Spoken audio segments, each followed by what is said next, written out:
There was a time when Canada almost lost the whooping crane forever.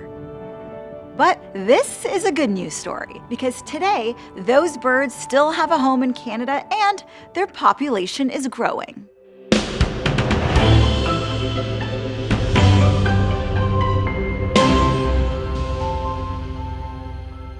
The survival of the whooping crane was certainly not just good luck. It's the result of decades of science, action, and one of the most important conservation tools this country has, the Species at Risk Act.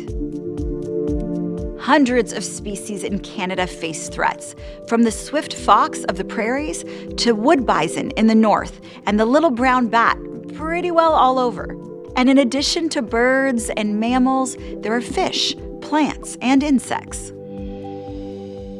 In many cases, climate change and habitat loss from human activity are reshaping landscapes faster than many species can adapt. Protecting them takes more than good intentions. It takes a plan.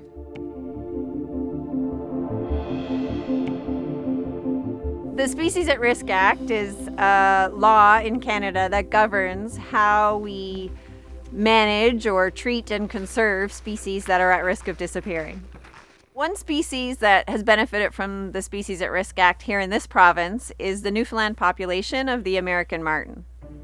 In 2009, the status changed from endangered to threatened, and just recently, in February 2026, it was changed to species of special concern.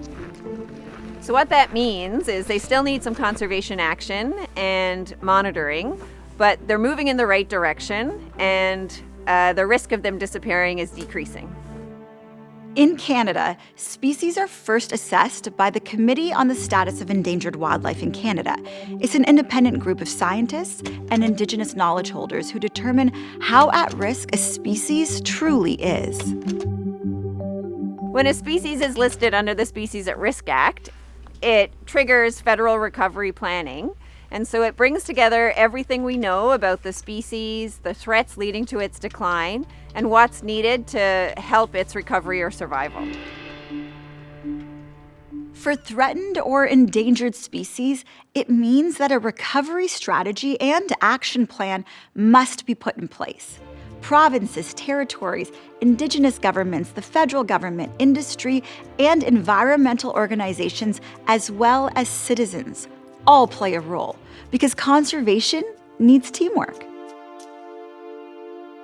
The whooping crane population has grown from just 21 birds to more than 500 today, and the Newfoundland population of American marten has gone from about 300 in the early 90s to over 2,000. These are real success stories and show what is possible when governments and ordinary people decide to act.